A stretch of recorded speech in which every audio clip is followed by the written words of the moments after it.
এই নৈহাটিতে ভালো ভালো মানুষ আমি আমার গানের লাইনে দেখেছি। সত্যি এত রাত্রিরে সুরঞ্জন দা কাজে যাচ্ছিল, আমাকে দেখে দাঁড়িয়ে পড়ল, এটা ভাবা যায় না। তাই আমরা তো বাউল মানুষ, আমাদের গান দিয়ে, হ্যাঁ সেইটাই তো বলছি, আমার আমার জন্য দাঁড়িয়ে পড়েছে এইটুখানি আমি জানি।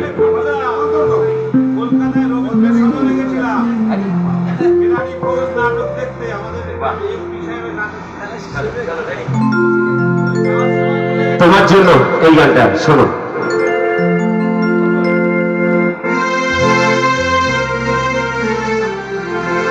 টাকা সঙ্গে যাবে না, সুরবৃন্দা পয়সা সঙ্গে